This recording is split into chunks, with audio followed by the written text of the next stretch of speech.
Hello friends, hopefully आप सभी लोग अच्छे होंगे।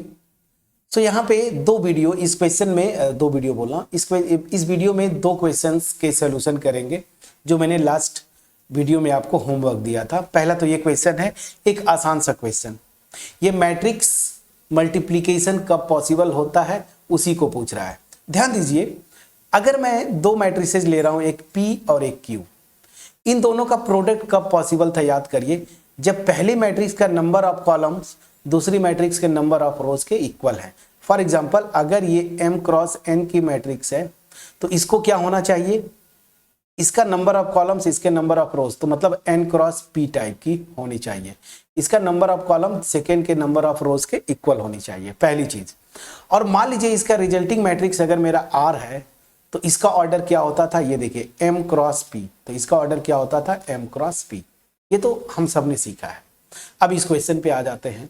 इस क्वेश्चन में बोल रहा है कि P और Q दो मैट्रिसेस हैं और जब इनको मैट्रिक्स मल्टीप्लाई करता हूं, इन दोनों मैट्रिसेस को, मतलब मैट्रिक्स मल्टीप्लिकेशन पॉसिबल है, और मल्टीप्लाई करने के बाद ये एक डायगोनल मैट्रिक्स आती है।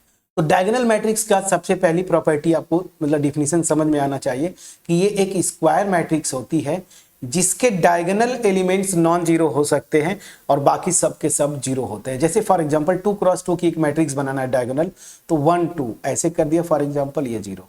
तो देखिए डायगोनल एलिमेंट्स नॉन जीरो, बाकी और सब के सब जीरो। 3 क्रॉस 3 का बनाना है 1 0 0 0 1 0 और यहाँ पे 0 0 1, ये हो गया ऐसे, ठीक है ना। तो ये डायगोनल, इनफैक्ट ये तो आइडेंटिटी मैट्रिक्स बना दिया। आप कुछ और नंबर लिखना चाहते हैं तो लिख सकते हैं, यहाँ पे कोई इशू नहीं, ठीक है। तो डायगोनल मैट्रिक्स सबसे पहले स्क्वायर मैट्रिक्स होती है। हालांकि यहाँ पे बस हमें ये स्क्वायर मैट्रिक्स होती है ये जानने की जरूरत है। तो चलिए अब मैं आता हूं जरा इस क्वेश्चन पे।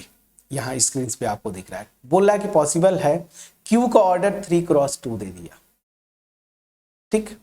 तो यहां से तो आपको जो जो कॉन्सेप्ट मैंने बताया अभी, ये देखिए ये चीज, अच्छा ऊपर मैंने बताया था ये वाला, इससे समझ में आ गया कि जो रिजल्टिंग मैट्रिक्स होगी वो m क्रॉस p की होती है।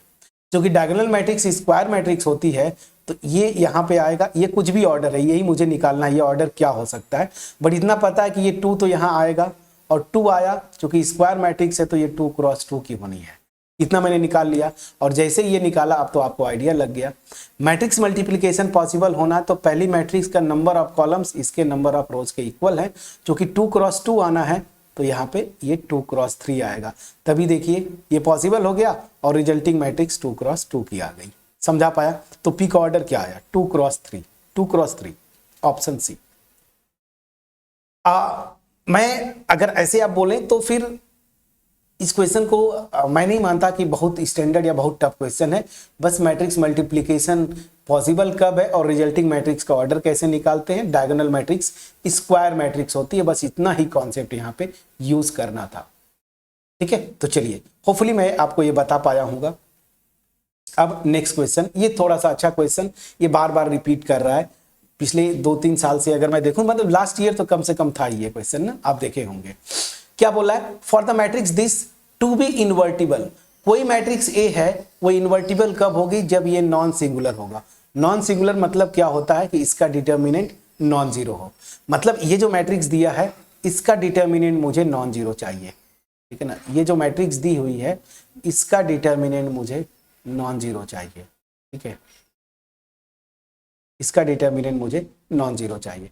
अब डिटर्मिनेंट नॉन जीरो चाहिए, ठीक है, तो पहले मैं इस डिटर्मिनेंट की वैल्यू निकाल लूं, जैसे आप निकालते हैं, ठीक है ना। अभी क्या है कि प्रॉपर्टीज हटा दिया, प्रॉपर्टीज लगाते ना तो और आसानी से निकल जाता, बट ठीक है, प्रॉपर्टीज डिटर्मिनेंट का आपको नहीं पता है। मैं किसी के रिस्पेक्ट में तो एक्सपेंड करेंगे ना, तो मैं एक काम करता हूं, मैं फर्स्ट रो के रिस्पेक्ट में ही एक्सपेंड कर देता हूं। तो 2 ये ब्रैकेट में 6 माइनस 0, चलिए फिर ये आता है माइनस, और माइनस है और ये माइनस तो पहले से ही है। अब यहां पे आते हैं, इसको ब्लॉक करिए, 3 लैम्डा माइनस 0, ठीक है, और ये आ जाएगा +1। अब इसको ब्लॉक करिए, ठीक है ना, फर्स्ट ये इसको ब्लॉक करेंगे तो यहां से आता है -2 लैम्डा माइनस 2। प्लीज चेक करिएगा, मैं अभी डिटर्मिनेंट निकाल रहा हूं।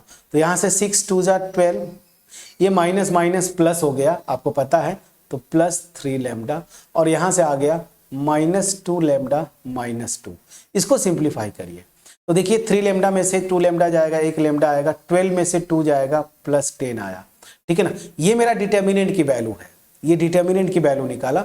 अब इन्वर्टिबल होने के लिए यही डिटर्मिनेंट जो है नॉट इक्वल टू 0 होना चाहिए, मतलब ये जो वैल्यू डिटर्मिनेंट का कैलकुलेट किया है आपने, ये नॉट इक्वल टू 0, इसका मतलब क्या है, लैम्डा नॉट इक्वल टू -10।